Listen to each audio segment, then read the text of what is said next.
Moving on to Afghanistan, where after months of dispute and deliberation, former Chief Executive Abdullah Abdullah, who had earlier announced to run a parallel government, has joined hands with President Ashraf Ghani. He'll now be the part of the government, with a few cabinet seats being given to his team. Now, the alliance, which appears to have both agenda and strategy, is being seen with optimism. While one faction will deal with the Taliban and the peace process, the other will deal with country's administration and the pandemic. A report.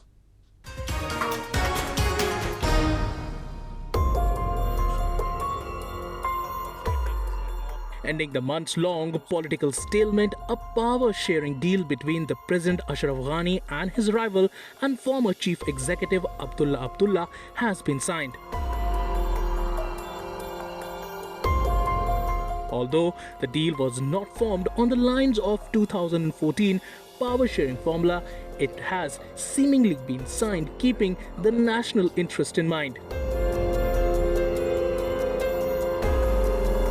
The two major takeaways of the alliance include Abdullah leading the Council for Peace talks with the insurgent Taliban and his team members getting inclusion in the cabinet. Although the portfolio has not been decided, the Abdullah camp is assured of getting 50% share in the cabinet. President Ashraf Ghani, who was not included in the peace talks between the Taliban and the United States, hailed the decision, saying the two camps had united just for the sake of the country. امروز برای افغانستان عزیز ما روز مهم تاریخی است.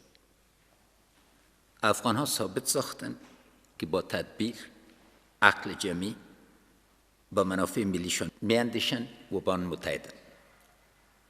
ما نشان دادیم که بدون میانجیگری دوستان بین‌المللی میتوانیم به طریقه معقول به راه‌های حل اساسی برسیم.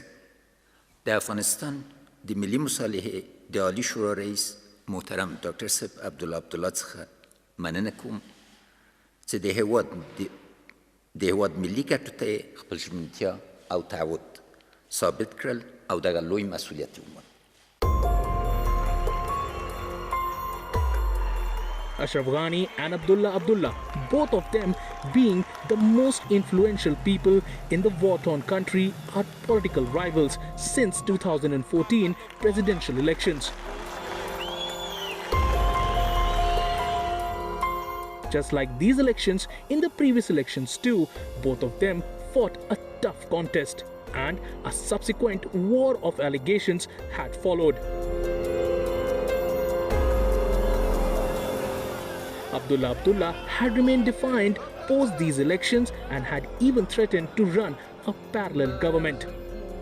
Abdullah said he took the decision after realizing that country's stability was the need of the hour.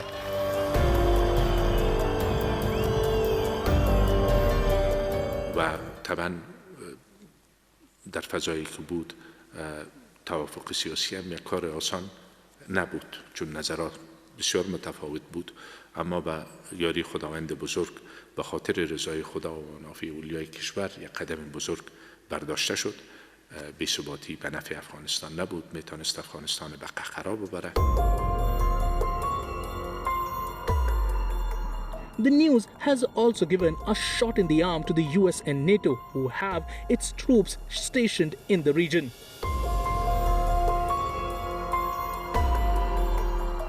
NATO, which maintains a training camp in Afghanistan, hailed the deal and urged Afghan leaders and the Taliban to work for peace.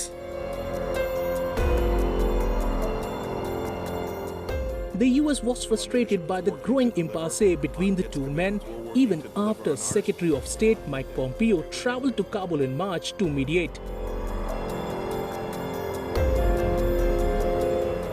It had announced it planned to cut $1 billion in aid because the men could not agree. It was not immediately clear whether Sunday's agreement would result in the aid commitment being reinstated.